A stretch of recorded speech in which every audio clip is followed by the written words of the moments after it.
Ronnie Lott, Sean Taylor, Troy Polamalu, Ed Reed. Those are the names, right, that come up when you start to have the conversation of best safeties in NFL history. So Ohio State's Caleb Downs, is he next up? We're going to deep dive into his tape today. Just 305 days until the NFL draft. Muench, you good? I'm good, man. Yeah, you are, brother. Hit it.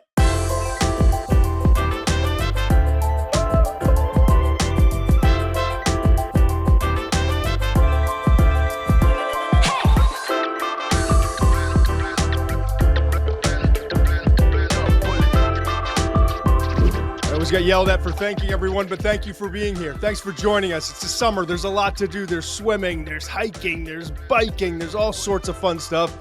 But taking 30, 40, 50 minutes, however long I rambled today, and Muench tries to keep me in check of your time to spend with us, we appreciate it. So Caleb Downs, we're going to get to in a second, right? And okay. I think it's important off the top to note, like, we just kind of, I don't want to say finished. We've gotten to the point where we feel like, all right, let's kind of put a pause on the quarterbacks. We've done a bunch of them. We started with Arch Manning in the limited catalog. We did Cade Klubnik, Lenore Sellers, both from the state of South Carolina. We did Drew Aller, John Mateer, Garrett Nussmeier. Garrett Nussmeier in the very beginning, yep.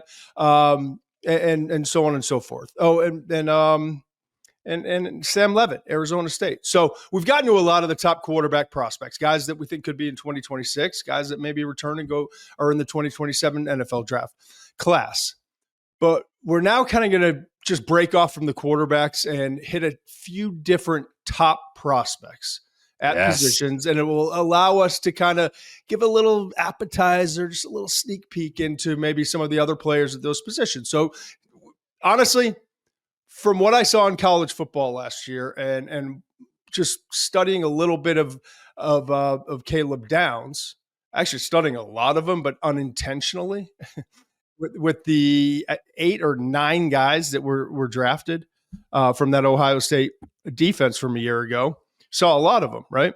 And to me, I think he might be the best prospect in the class, but we're going to get to that in a minute. But that's the why behind it. And we're going to do this with Jeremiah Love at the running back position, get into some of the running backs later this week. And we'll kind of bounce around for the next few weeks as people are enjoying their late June, July, in the summer until we start really ramping things up in August, getting ready for the college football season, the NFL season, sharing some of our draft rankings and that appropriately early mock draft. I just wanted to get to this, Muench.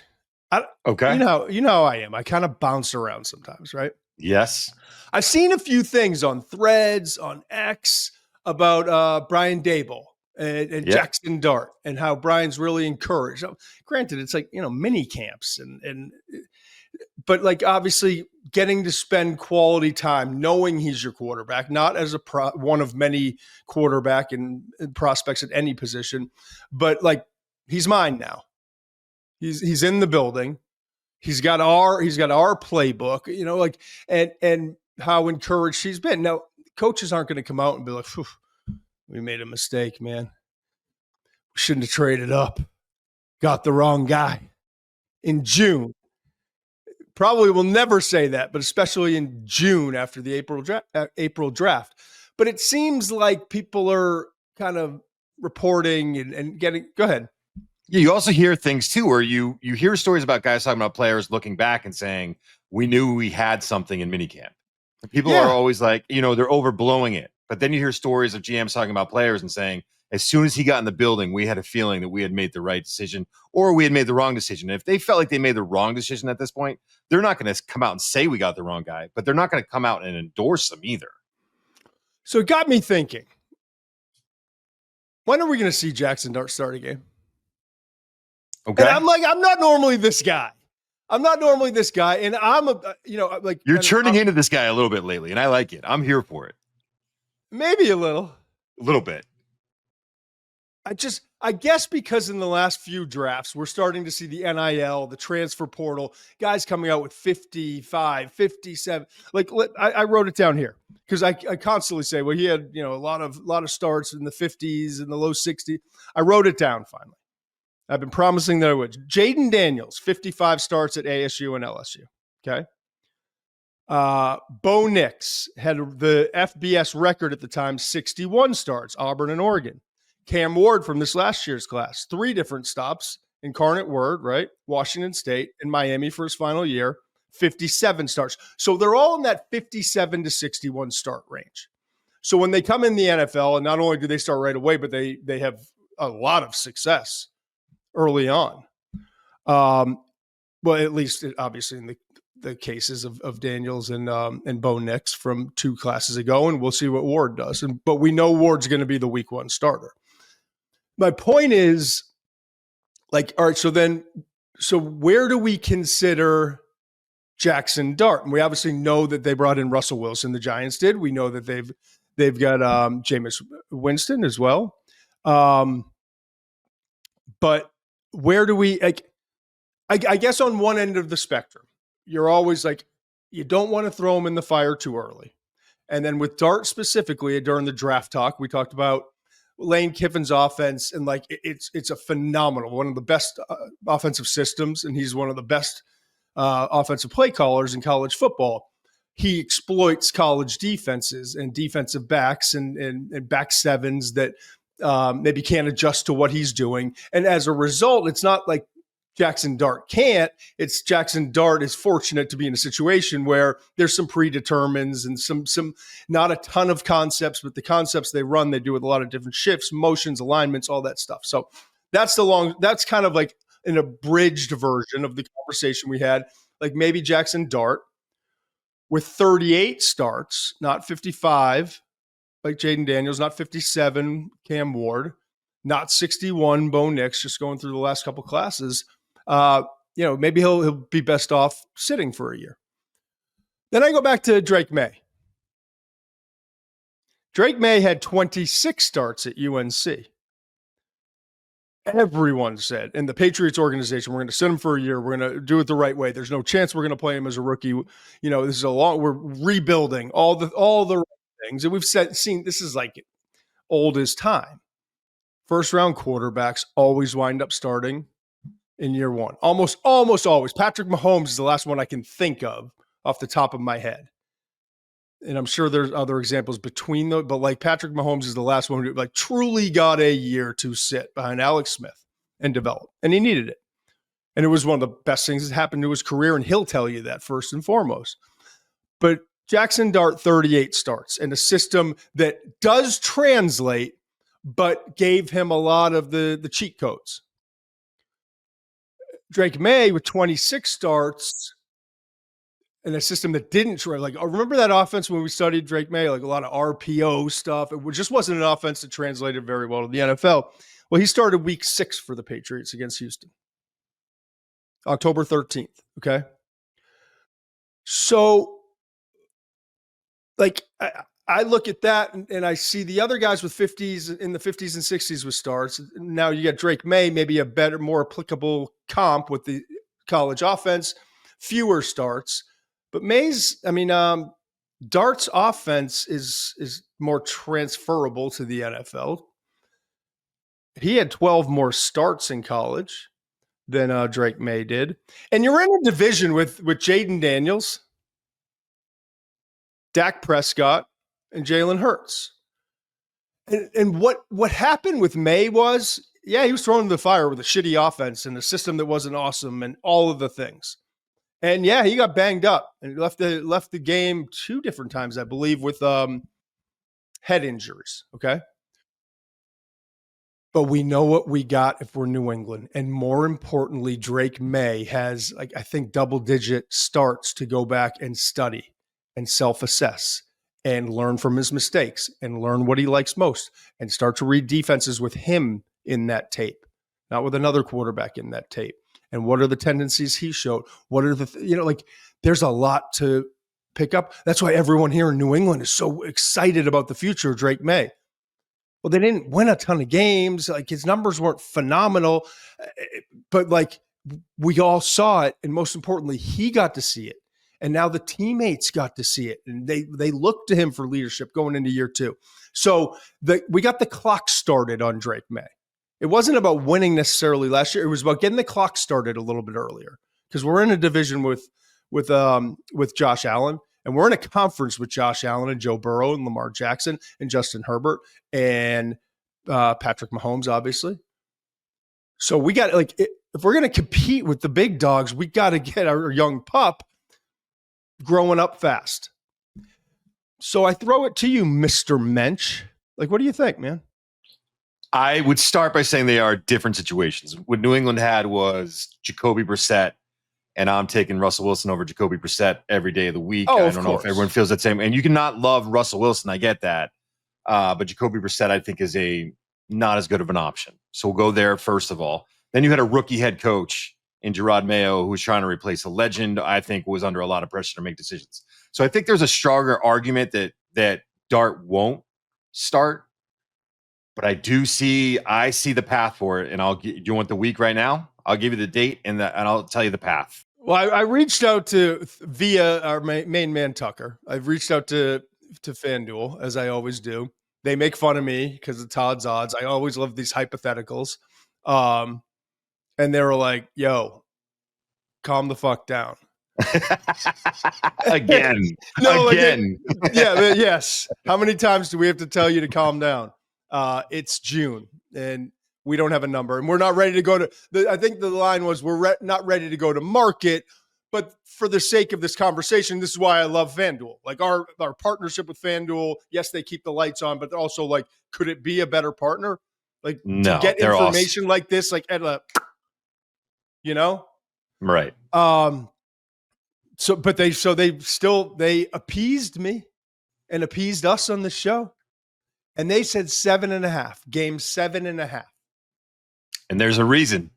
Those guys are smart, man. I'll tell you why. Tell me what happens? Do you know what happens between week 6 and week 7? Week 6, they have a Thursday night game. And then week 7 is you. If you're going to put a young quarterback in, look. I love you, man. Oh, I looked. If you're going to put a quarterback in, you want a new quarterback in. You want that extra time to prepare, if possible. It'd be great to do it after a bye. Their bye is a week 14, I believe. Maybe it's 15. I think it's 14. It's late in the season. They don't have that mid-season bye where you could look at that and be like, this is where you would make the change. So if it's not going to be there, you want the extra time, right? You got Philadelphia at home Thursday, October 9th. Then you're at Denver the next week on Sunday afternoon. So here's the thing I'll say about this. Starting your rookie quarterback against that Denver defense on the road, not ideal. But here's what you're looking at in the first 6 games. You've got at Washington, at Dallas, you've got Kansas City coming, you've got the Chargers coming, and then you're at New Orleans, and then you host the Eagles. You could be 1-5, 2-4. You could be. Let's be optimistic and say you're 3-3. Let's even say that. Let's say you're 3-3. Even if you're 3-3, though, right? In that new defense, your loaded pass rush, you've just got Abdul Carter, and those boys are flying around. You've got that awesome defensive line, and you're losing games now, let's say 17-14.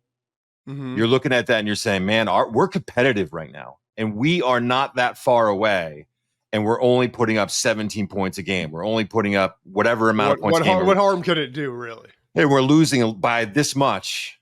Then I see you going to the bullpen. Then I see you calling in Jaxson Dart at that point. And I don't think week 7 is out of control. I do think it's a different situation than New England. I think there's a strong argument that Jaxson Dart could sit the whole year because Russell Wilson. I'm not. Yes. There's a reason that number's 7.5, because if you're looking at it and you're antsy and you want to do it, you're thinking that's the time to do it right after that game. And by the way, this is what Jaxson Dart would be going into. It'd be at Denver in that defense, at Philadelphia, San Francisco. It's those first 3 games, it could be real tough. There's brutal schedule. It's there's just schedule. I don't even think I heard Washington yet. Did I? Washington is in the opener, so Jaxson wouldn't have to deal with them. Okay. Yeah. Okay. All right. I don't know. It's just I could see week 7, man. I could see week 7. Yeah. And the other thing is, and you're also, if you're that Giants team, you're looking at that offense and you're saying, we have some weapons, man. We have Malik Neighbors. It's not like when you were in New England and your best guy was maybe Kendrick Bourne coming off an injury, or you were hoping that one of those two rookies that you drafted last year was going to step up and make, their best receiver last year for New England was Hunter Henry. Yeah, I mean, they got Tracy and now Scadaboo in the backfield. Yeah. They've got some, and their offensive line is definitely better than what New England had. I could see them. I should mention Tucker came back from FanDuel and said it would be heavily leaning on the over. So it would probably be like, I don't know, minus 180 or 170, something like that, to take the over, because a lot of people would take the over. I would take that bet. I would take the under. I'm not betting the mortgage on it. Now I'm getting some action. I'm not betting the mortgage. Yeah, but I would definitely take that bet. All right. I don't know. It was. What about you? How do you feel about that? I would take the over. I would take the over. But if it starts to climb higher than that, my guess when we started, and I didn't look at the schedule. This is why you always, you're like BASF. You don't make the product necessarily. You make the product better. I created this topic. You made the topic better. I was going to guess like 9.5, something like that, without looking at the schedule, just like, because I think Russell Wilson is going to keep things interesting a little bit longer, but we'll see. We'll see. All right, Caleb Downs. Here we go. Let's go. Yeah, back to our roots, or whatever you want to call them. Yeah. All right, let's just get into it. So Caleb Downs, 6 foot 205, 4.45 estimated 40 time. Okay. And again, we're covering Caleb Downs because he might be just the best player in this entire draft next year. Happens to be at the safety position, where safety has never been the number one overall pick. And I mentioned some of the guys like the Sean Taylors, the Ed Reeds, going all the way back to Ronnie Lott, Troy Polamalu. Like, those are kind of the names. But we wanted to get to Caleb Downs. And at the end here, I'm going to throw out some names. You throw out some if you want to, of kind of the top defensive backs in this upcoming class. And we'll call it a day for now. But Caleb's interesting because of his just quickly, like, how many guys go from like one blue blood to another? And Caleb started. He was the first. He was a 2-year starter. He played over 1,000+ snaps in each of his 2 seasons. The first at Alabama, the second obviously at Ohio State. He was the first Alabama freshman. Think about all the players that Nick Saban has had and that program history, right? He's the first Alabama freshman to lead the program in tackles. And a true freshman, not like a red shirt. He's been there, 107 tackles his first year, 3.5 for loss, 2 interceptions, 5 PBUs, forced fumble, and a fumble recovery. Then he transfers to Ohio State. Obviously, the coaching change, he's there. Wound up third on the team in tackles. And I want to remind you, that's third on the team in tackles for a defense that had 8 players drafted. 8. And he was third on the team in tackles, okay? Unanimous All-American, man. He was a unanimous All-American. I mean, the numbers, when you watch the tape, this guy's a difference maker. Yeah. And numbers again, are what the numbers are, but numbers in every area. 7.5 for loss, 6 pass breakups, 2 interceptions, one of them against Michigan rivalry game, the other against Texas in the college football playoff semifinal. Also, just throw it in there.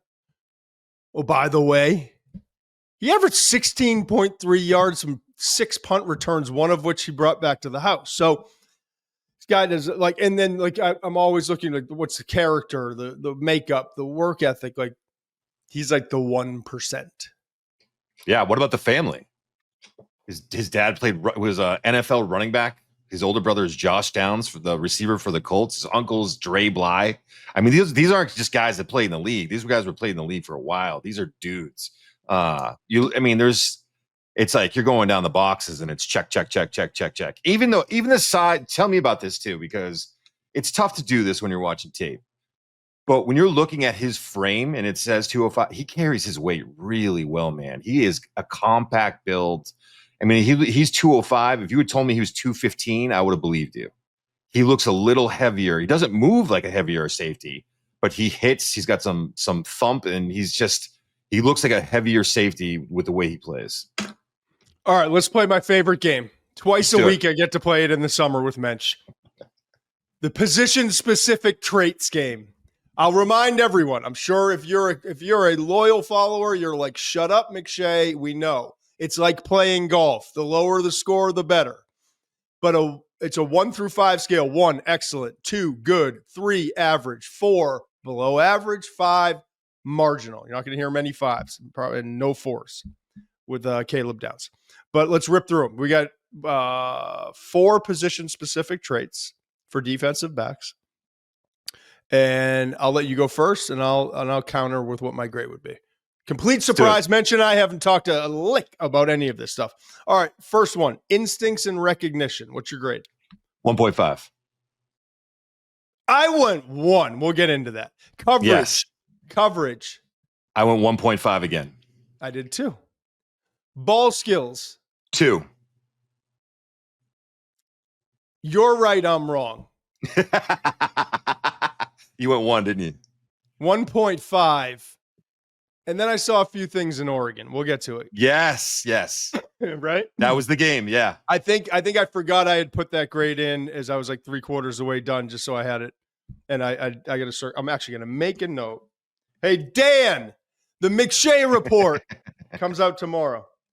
Subscribe. Position-specific grade should be a 2. Subscribe. Mensch is right.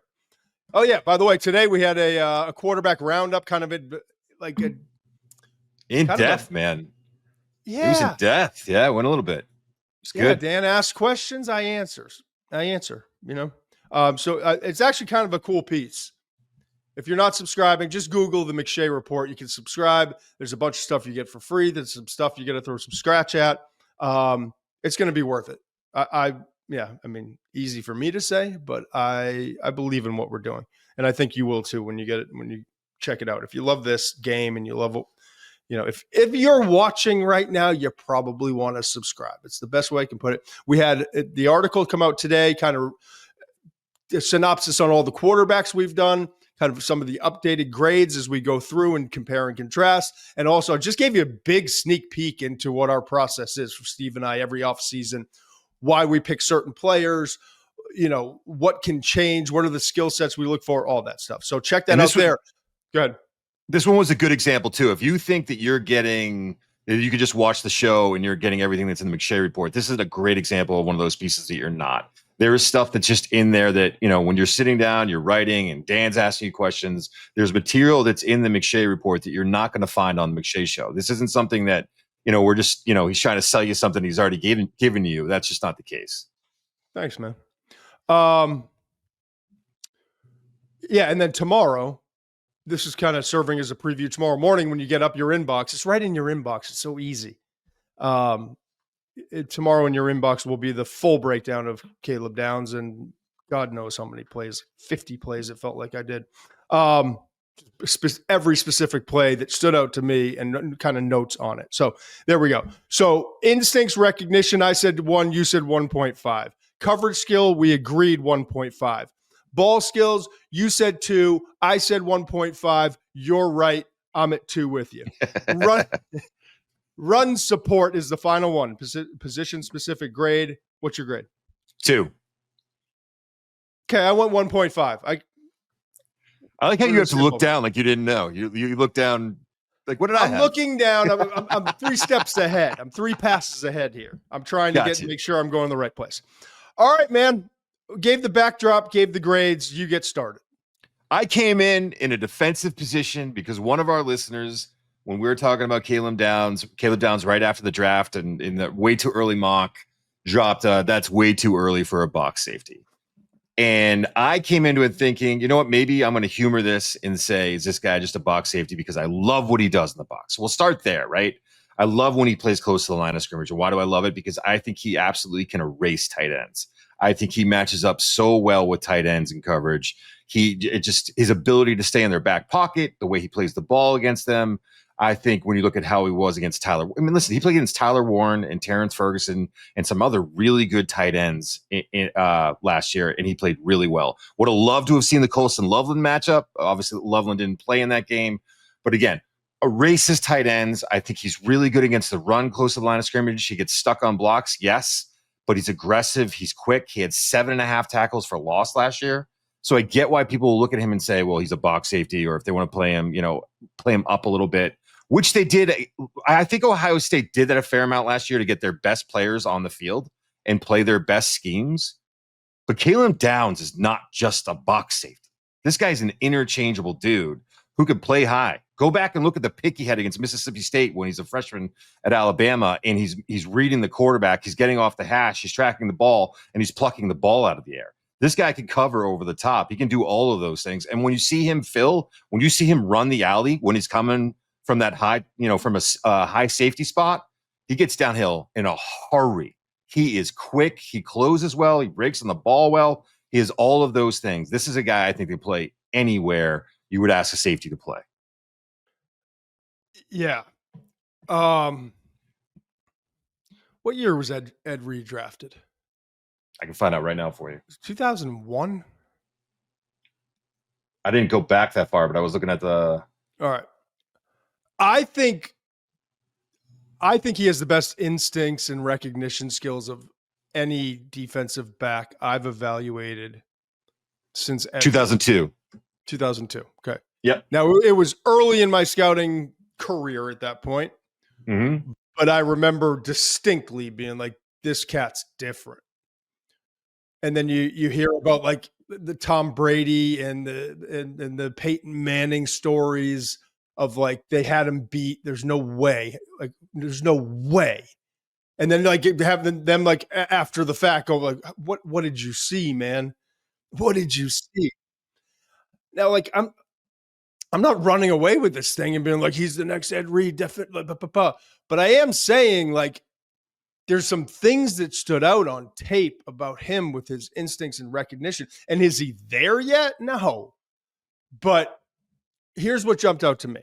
There's a lot of defensive backs and safeties, especially where they have their eyes on the quarterback or eyes in the backfield, reading their keys, looking for the ball, breaking on the ball, who are great at it. 3 things stood out. This motherfucker, like, he has got to do meticulous tape study, like offensive lineman pressure point on his finger type of stuff, like running back with hand here versus like whatever, all the things that I've sat with Chris Spielman, we've sat with Brewski, we've sat with guys who like literally will find the littlest thing. And you would have never even thought to look for it. But over 15 years in the NFL, you learn to find one, like there's got to be a tip. It's like playing poker at the highest level. This guy does a lot of that stuff. But that's not even what jumps out to me. It's not even what's most impressive. What jumped out to me, and like I think what separates him from just about everyone I've studied in the last decade or so, is the combination of these 2 things. And listen to me closely here. I'm not talking to you, Muench. You don't have to listen closely. his ball location or ball reaction, right? Which is the second. Remember, like we talked to Brewski, we had a good conversation. I go back to that because it's a conversation that you and I both had together. I've had plenty of others with plenty of other people, but Teddy's like an all-timer, and you and I had that conversation together. So we still reference it. Yeah, we still easy to reference because you and I know what we're talking about in terms of that conversation.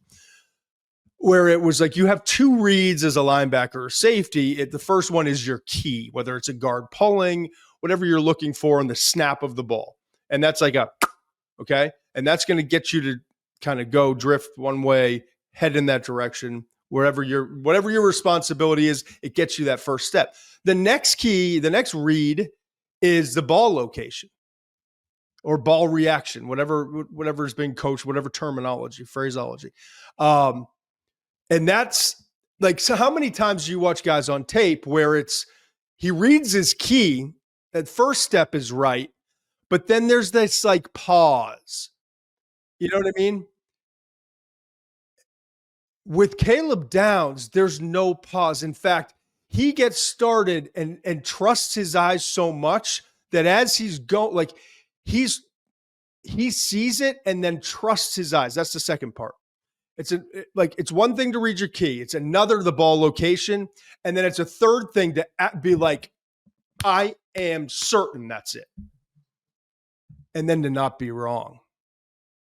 I counted one time in 87 key plays where this guy, Caleb Downs, actually, I don't want to say guessed, read wrong.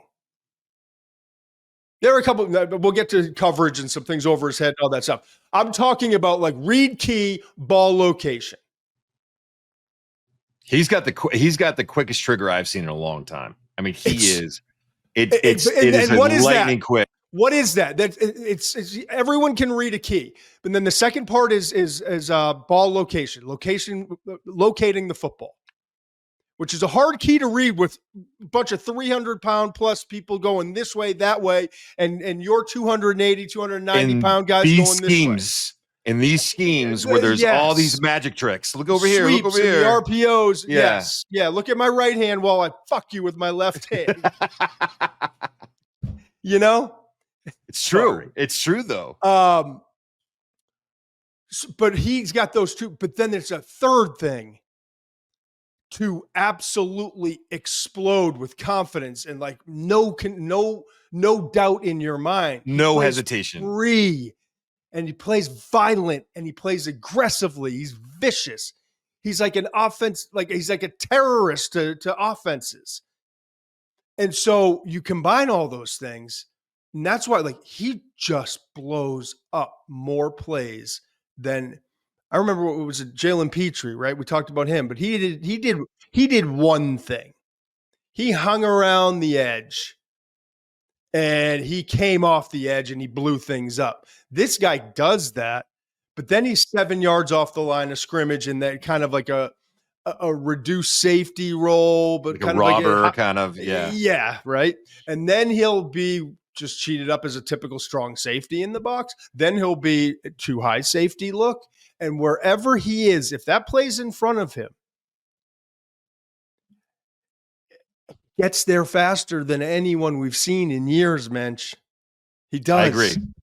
I did ding him because I think he gets over aggressive at times, especially in the red zone. I saw a couple things in the red zone where I was like, he's got to hold his water a little bit more there. He can't be so quick to step up. When he gets put in that situation as the quarterback in a run here, I think he's a little too quick to play the quarterback. I would say that I saw that. I mean, definitely less than a handful of plays.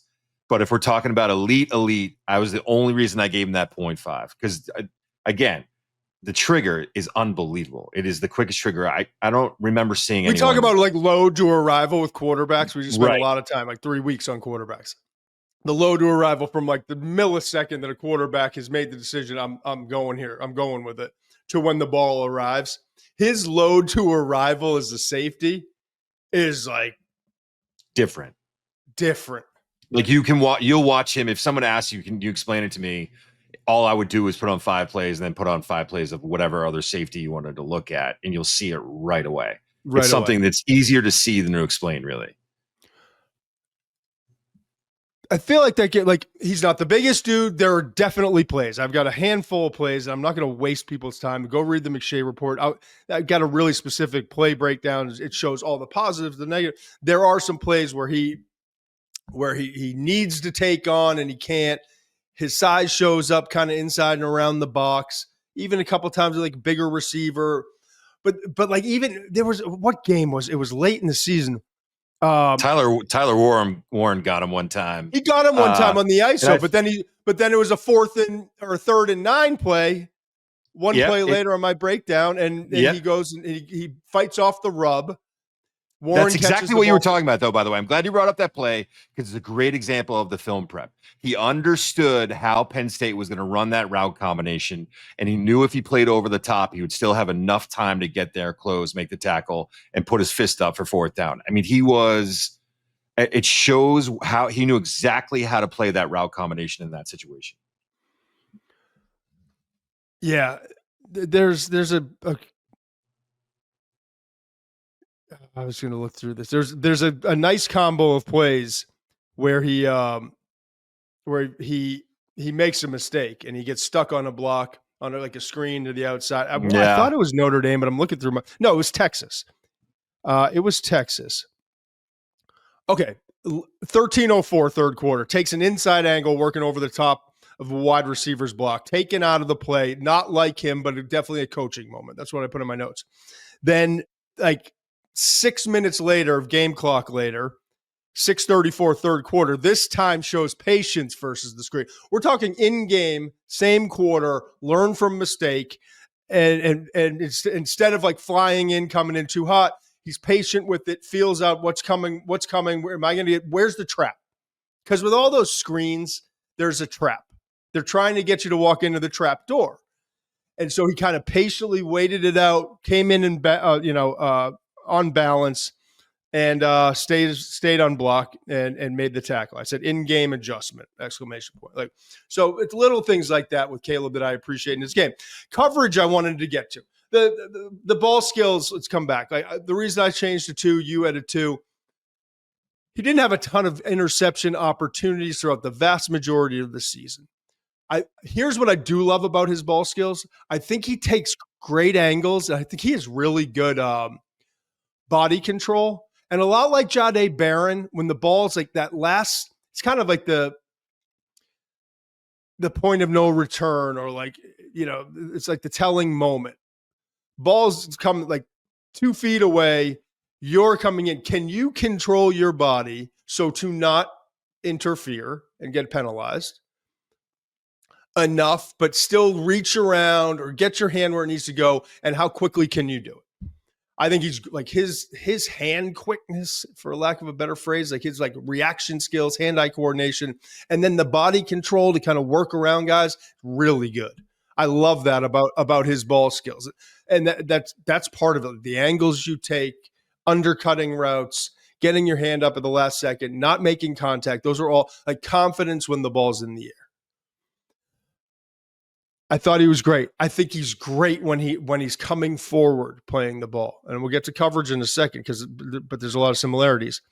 However, I don't know about his actual hands catching the Here we go. One interception against Texas was right in his body. Really good play to get there, but like I'm talking about like the point where leather hits your skin. One was the body catch, and then the other interception was Michigan. That was a tough one, man. It was low. Yeah, it was low. It was behind him and low. Yeah. Yep. Okay. So those are the two. So not a fastball, but still tough. It was a tough. That was just, to me, it was just hand-eye coordination, reaction skills. Okay. Then he had 3 against Oregon, though, in the college football playoff. Great plays to get into that spot. All PBUs, no pass interferences. All 3 would have been tough catches. But all 3 hit his hands, And so that's when you said a 2. Did you? Go ahead. I went back and watched the 2 in Alabama last year, too. And I thought, though, I mentioned the one from Mississippi State, really good job of tracking and plucking. And the other one was real impressive, where he jumped in front of the receiver and ripped it out. I can't remember which game it is, but he jumped in front of the receiver and he ripped it out. Those were 2. I don't have any doubts about him being able to make plays. I think you're going to see what you saw this past year, which is he's going to make some awesome plays, and then you're going to be like, wow, I'm surprised he didn't get that one. He's going to let a few get away, I think. I don't think he has elite hands. But the reason that we know that, and we can get into this with the coverage, I think the reason we know that is he's always around the ball, and he can, like, if he's in the area and you're going to try and target him, he's got a real good chance of getting his hands on the ball and giving himself a chance to make a play. And then go back to the punt. That dude's dangerous in space. I mean, oh yeah. Yeah. So once he gets the ball in his hands, now you have a whole nother, whole nother issue for you. Coverage. I'll try to give you a quick synopsis on this. In my opinion, this is what I saw. Gotcha. I think he's great at a few things in coverage. I think he's great near the line of scrimmage, matching up man-to-man. I think he's great versus tight ends. He's got a very impressive combination of physicality, quickness in the short area. I think against receivers, he's got great closing burst. You saw that in on one of the Oregon drops that you're talking about? Yes. You saw the that burst closing, to recover. Right. 100%. Not a lot of guys even get there to where we can be picking apart the fact that he didn't make the pick. Right. So I love that. I like when he deciphers, plants, drives, anytime he's in coverage with his eyes forward, the actions in front of him, and he can drive forward on the football with the great instincts that he has and that great initial burst and then closing burst. He's outstanding. Tight ends in coverage. I even slots in like underneath trail, those sorts of things. I think he's really, really good. I actually like him in a too high look. Who was it against? Was it Nebraska maybe? Yeah, I think it was Nebraska. He did play high a fair amount in that game, yeah. He was in a too high look. He was on the left hash, but it turned out, I don't know if it was like quarters match or what, but he wound up in man-to-man on a slot receiver, bigger slot receiver. Yes. And he just leveraged the hell out of him. He, to the point where the ball was thrown there and the wide receiver had nowhere to go, couldn't get through him. And it was like, shouldn't that be pass interference? Like, no, you just got worked over. Yeah, he's got the right to his path. Yeah. Right? So I liked a lot of that. So I like him underneath, planting, driving, coming forward. I love him when he's reacting to the receiver, when he's studying just the receiver, because there's in zone, a lot of times it's eyes in the quarterback backfield trying to react to that. I love him receiver reaction. What I don't love is when he needs to play in a good amount of space. And it may be in single high. It may be in too high. It may be where he's in that like robber, tweener, linebacker, safety thing. But when he's in pure zone and there's a lot of like crossers and guys coming in and out of his zone, the guy who I'm saying has the best instincts in the world, there's some times where he looks a little like it's the computer's on overload and you can hear the engine buzzing. Sometimes I saw, and then when the ball goes over his head or he's got to turn and run, that's where I want to see him get better. Those like big in space, having to cover a lot, but with a lot of stuff going on is area one. I'm looking for improvement in 2025 and we're nitpicking, but everyone's got to get better at everything they do every day. Right. And then the other thing is, for as awesome as he is and all the things we talked about with instincts, reaction, ball location, a terrorist against the run, all that stuff. My man misses a lot of tackles. Yeah, he does miss a fair amount of tackles. He dives, tries to torpedo, lower body, trip up the, swipe the feet, all that stuff. Those are the two things I want to see improve this year. I will say I will counter a little bit on the coverage. I actually don't have an issue with him too high or in zone. I actually think he does. I am a little bit more worried about him matching up against explosive slot receivers. I think he runs really well in a straight line. If you can get him to open up a little bit, that's going to be a little tougher. Yeah, that's going to be a little tougher for him in the NFL, I think. I totally agree with you about the missed tackles. Sometimes it's the angle. Sometimes it's him leaving his feet too early. He's got to bring his hips a little bit better. That's kind of, you live and die with that a little bit with the guy who's so explosive. Listen, safeties miss tackles. There's holes in zone coverages. I'm with you, man. I just think you are right. You're going to nitpick when you're talking about a guy who could be, he's looked at maybe the best prospect in this class. That's what you're going to do.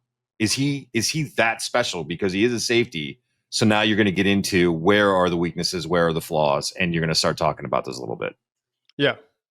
I wanted to, while we're here, because we're not going to we're in June. July's coming up. I got to grill the man on the 4th. We got parties all over the North Shore and South Shore, right? It's time to have some fun. So I don't think we're going to be diving into the defensive backs in the 2026 class, nor should we. Hold on. I want to say one thing. Yes. There is zero way Caleb Downs goes first overall. We can agree on that, right? Yes, agreed. Okay. All right. And it has nothing to do with him as a player. Exactly. Okay. It feels like the market for defensive backs has softened. And not only is it softened, but safeties were never really taken that early anyways. Someone's going to get a great safety. It's actually a good point on defensive backs. They've Kinda the crazy, last 2 right? years they've fallen a little bit more. Yeah, think about it. You had Hunter go, obviously. And the next guy to go last year was Jahdae Yeah, but that was Barron at 20. every bit as much about wide receiver as it was corner, and we all know that. Right. So Jahdae Barron was 20. So if you're looking at the first The year before, Quinion Mitchell was 21 or 20, 22, 21? man. 22? Yeah. And damn good defensive backs. Damn good defensive backs. Oh, yeah. So I had Barron in the top 10. Like I stand on that. Yeah. So I love Caleb Downs. I don't think there's any shot he goes first overall. No. All right. Who else you got? These are names I got. Just a quick glimpse. I'm not going to do breakdowns or anything like that. Names and stuff I've seen, stuff I've talked to scouts about. Jermod McCoy from Tennessee. This one's interesting. Cornerback. I'm just doing defensive backs. Just guys, we're getting ready for the season. People are starting to gear up from afar. Let's just throw out some names, and it can live on YouTube. Hey, by the way, YouTube, thanks for watching. We appreciate it. Mensch is better. Mensch, go ahead. Hit Tell that them subscribe button. Support. Hit the subscribe button when you go over to YouTube. Hit the follow button when you're at Spotify. He's at McShay13 for all his socials. I'm at You Good Mensch, Muench. And again, you're not getting the same stuff on the McShay Report that you're getting on the McShay Show. So consider subscribing. And I'm on Threads now at McShay13. Threads? I still have. Yeah. Let's go. All right, man. It's your July project. Jermod McCoy from Tennessee, Oregon State transfer. Awesome year last year for Tennessee. 4 interceptions last season. That aggressive man-to-man coverage that kind of killed him in the college football playoff against Ohio State. However, he's got all the tools, right? Yep. I think a lot of people in the league consider him kind of like, I don't know, odds-on favorite or whatever coming into the year. Like he's the guy you got to kind of look out for. But he suffered a torn ACL during a January training session or something. Oh. So like, yeah, that sucks. That's tough, man. It sucks.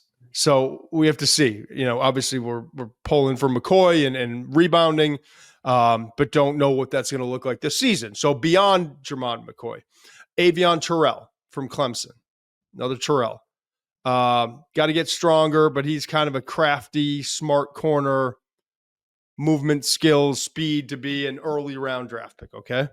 And that Clemson defense is going to be something. We're going to get to that next week, maybe the next week or two. Clemson can't fans. wait. Those are my guys, man. Ready. Those are my guys.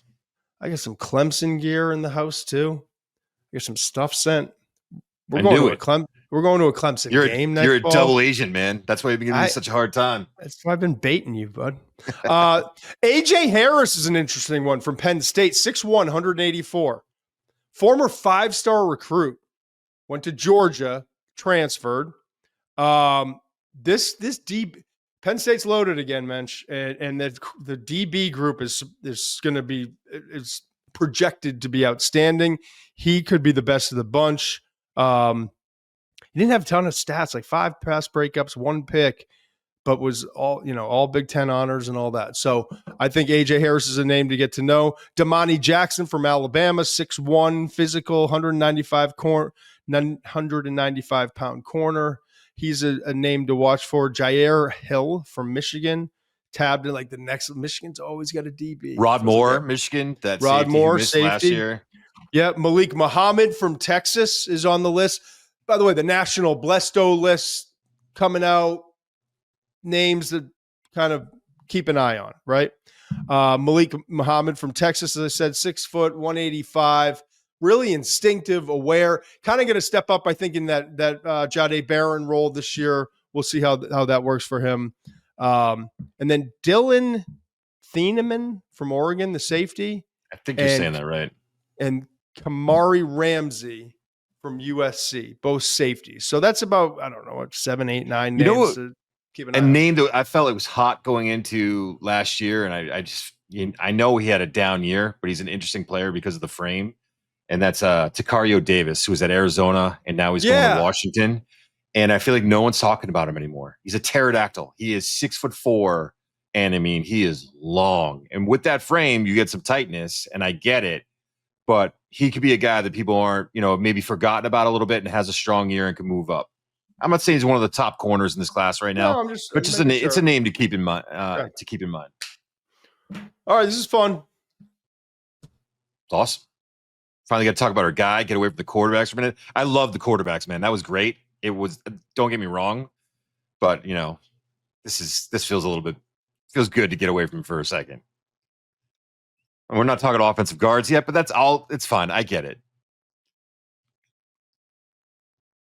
What's on your mind? What's on your mind? I was just going to see if you were going to wind up going on a 5-minute rant, so I was giving you space. No, I mean, we've all heard it already. We know. We've heard it. I don't know if we mentioned Mendoza, by the way, as one of the guys we watched, too. We've done it. It's been a pretty good deep dive. There's a lot of people angry about their quarterbacks not getting discussed, by the way. I don't know if you've seen that. Tell us, Steve. Well, there's a lot of where's I don't know if I should say it, but where's Carson Beck? They want to know where Carson Beck is. He's down in Miami. Yeah. The kid from Baylor they want to hear about. There's, everyone's quarterback's the best.